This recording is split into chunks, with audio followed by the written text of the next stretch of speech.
भूतिया शहर। सुनिए आज की कहानी में एक ऐसा शहर जहाँ से कोई वापस नहीं आया। हेलो दोस्तों, मेरा नाम अमित है। मैं दिल्ली का रहने वाला हूँ। मेरा काम है गांव-गांव जाकर सर्वेक्षण करना।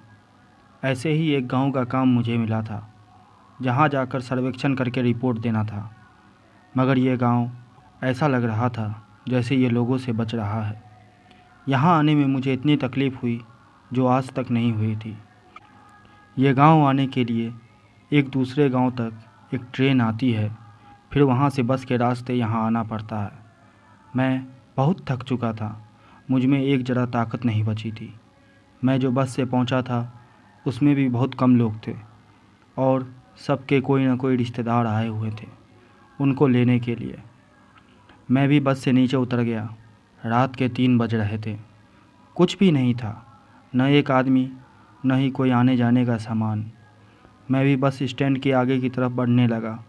शायद कहीं कोई होटल हो, मगर वहाँ सच में कुछ नहीं था। वहाँ पे एक बैठने का टेबल लगा हुआ था। मैं उस पे जाके बैठ गया। मैं इतना थक गया था कि मैं सो गया, मगर मैं ऐसे ही कहीं पे सोना नहीं चाहता था। इसीलिए मैं उठ के वापस चलने लगा, मगर वहाँ कुछ नहीं था। मैं तो एकदम शॉक हो गया कि कैसा गांव है, यहाँ कुछ भी नहीं है। तभी पीछे से एक टेम्पो की रोशनी आती दिखाई दी। मैंने हाथ दिखाया तो वो रुक गया।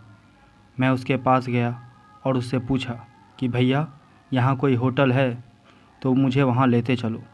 तो टेम्पो वाले ने कहा, यहाँ कोई होटल नहीं है। अगर आप चाहें तो इन सब की तरह आप मेरे घर पर रह सकते हैं। जो पैसा होगा आप मुझे दे देना।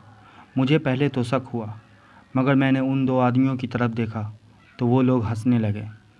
मैं इतना थक गया था कि मुझ में और कुछ नहीं समझ आ रहा था। मैंने भी सोचा कि बस कहीं पे कोई जगह मिल जाए जहाँ मैं सो जाऊँ। मैं भी वो टेम्पू में बैठ गया और टेम्पू चलने लगा। टेम्पू शहर से बाहर निकल गया था। मैंने सोचा जब तक नहीं पहुँचते हैं इन लोगों से बात कर लेते हैं, मगर वो सब मुझसे बात ही नहीं कर रहे थे। उसके बदले में टेम्पू वाला मेरे हर सवाल का जवाब दे रहा था। हम लोग करीब 1 घंटे बाद टेम्पू वाले के घर पहुंच गए। मैंने देखा घर बहुत बड़ा था और ख़ूबसूरत भी, और टेम्पू वाले के लिए तो बहुत ही बड़ा था। मैं टेम्पू से नीचे उतरते ही टेम्पू वाले से पूछा कि कितना किराया हुआ। उसने बोला कि पैसे की कोई बात नहीं है, आप आएँ यही बहुत बड़ी बात है। मगर मैं किसी के यहाँ ऐसे ही नहीं रहना चाहता था, इसीलिए उनसे एक बार और बोला कि बताइए कितना रुपया हुआ। उसने मेरी आंखों में देखा और जैसे मैं एकदम से खौस आ गया। मुझे 2 मिनट तक उसकी आंखों में देखता रह गया। फिर उसने बोला कि पैसे की कोई ज़रूरत नहीं है। मैंने भी बोला ठीक है। फिर वो चला गया और मैं होश में आया। मैं भी उसके साथ उसके घर के अंदर चला गया और अपने कमरे के बारे में पूछा तो उसने एक कमरा दिखा दिया। मैं भी अपने रूम में जाके फ्रेश होने लगा। बाथरूम में गया और फ्रेश होके जैसे ही बाहर निकला, टेम्पू वाला मेरे सामने खड़ा था। मैं तो एकदम से डर गया। वो मुझसे बोला कि आप खाने में क्या खाएंगे। मैं बोला जो सब खाएंगे मैं भी वही खा लूँगा। मगर वह फिर मुझे बोला कि आज आपकी पसंद का खाना बनेगा, और फिर मैं उसकी आंखों में खो गया। मैंने बोला मटर पनीर और पूरी, और वो चला गया। उसके जाने के बाद मैं डर गया, कैसे वो मुझे अपनी आंखों से काबू में कर रहा था। बस थोड़ा ही वक्त गुजरा होगा, वो वापस आ गया और बोला कि चलिए खाना तैयार है। मैं भी उसके साथ कमरे से बाहर आया तो देखा बस मेरा ही प्लेट लगा हुआ था खाने का। मैं उनसे पूछा और सब कहाँ हैं, तो वो बोला कि सब खा लिए और अपने कमरे में चले गए। मैंने अपनी प्लेट की तरफ देखा। खाना तो बहुत स्वादिष्ट लग रहा था। मैंने उनसे पूछा कि ये खाना तुमने कहीं से मंगाया है या ख़ुद बनाया है। तो उसने बोला कि मैंने ख़ुद बनाया है। मैं खाना खाने के लिए बैठ गया। खाना वाकई में बहुत स्वादिष्ट था। मैंने उनसे कहा कि खाना बहुत अच्छा है। खाना खाते खाते मैं थोड़ा सा डर गया कि एक अनजान शहर में मेरे साथ कुछ ज़्यादा ही अच्छा हो रहा था। मैं खाना खाकर अपने कमरे में वापस आ गया और अपने कमरे को अंदर से लॉक कर दिया। अपने बिस्तर पे आके लेट गया और मेरी आंखें लग गई और मैं सो गया। करीब 2 घंटे बाद मेरी आंख खुली और मैंने देखा कि टेम्पो वाला मेरे पास आकर बैठा हुआ था। मैं एकदम से शॉक हो गया। मैं उठ के बैठना चाह रहा था मगर मेरे हाथ पांव बंधे हुए थे। मैंने उनसे पूछा कि तुम अंदर कैसे आ गए? मैंने तो कमरे को लॉक किया था। वो बोला, आप आराम से लेट जाइए, मैं आपको एक कहानी सुनाता हूँ। उसने फिर अपनी कहानी सुनाई।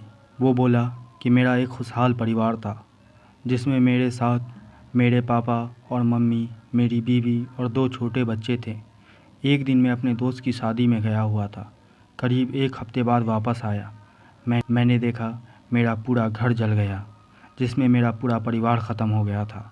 शहर से दूर होने की वजह से किसी को खबर भी नहीं हुई और सब लोग जल के मर गए।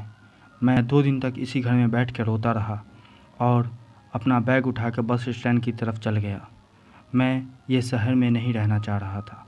मैं बस के इंतज़ार में खड़ा ही था, तभी एक टेम्पो वाले ने मुझे पीछे से टक्कर मार दी और मैं एक पत्थर से टकरा गया और मैं बेहोश हो गया। थोड़ी देर बाद मुझे होश आया। मुझे कोई दर्द नहीं हो रहा था और मैं एकदम ठीक था। बस थोड़ी दूर पर बहुत लोग इकट्ठा थे। मैं भी जाके देखा तो मैं ही वहीं पे मरा हुआ था। तब मुझे एहसास हुआ कि कोई भी ये शहर छोड़कर वापस नहीं जा सकता और मैं वही टेम्पो में बैठ के अपने घर आ गया। मेरा घर एकदम अच्छा था, बस वहाँ कोई नहीं था। इतना उसने बोला ही था कि वो 2 आदमी भी कमरे में आ गए और मुझे देखकर हंसने लगे। फिर टेम्पो वाले ने बोला कि अब तुम भी हमारे साथ रहोगे, मैं भी तो अकेले रहते रहते थक गया हूँ। मैं उनसे रोक रोक कर बोला, मुझे छोड़ दो, मैं घर जाना चाहता हूँ। उसने अपना एक हाथ मेरे मुंह पे रखा और मेरी आवाज़ बंद हो गई। मैं चाहकर भी कुछ नहीं बोल पा रहा था। फिर उसने अपने दूसरे हाथ से मेरे गले पर चाकू चला दिया और मैं तड़पने लगा। उसने फिर अपना हाथ मेरी आंख पे रखा और जैसे मैं सो गया। मुझे कोई तकलीफ़ नहीं हुई। थोड़ी देर बाद मैंने आँख खोला और मैं एकदम सुकून सा महसूस कर रहा था। मैं बोल नहीं पा रहा था मगर मुझे कोई तकलीफ़ नहीं थी। फिर मैं भी उन सब के साथ उस घर के बाहर आ गया। फिर एक दिन बस स्टैंड पे एक आदमी आता है। उसने हाथ दिखाकर एक टेम्पो को रोका जिसमें हम लोग बैठे थे। उसने हमसे पूछा, भाई इधर कोई होटल मिलेगा? मुझे रहना है।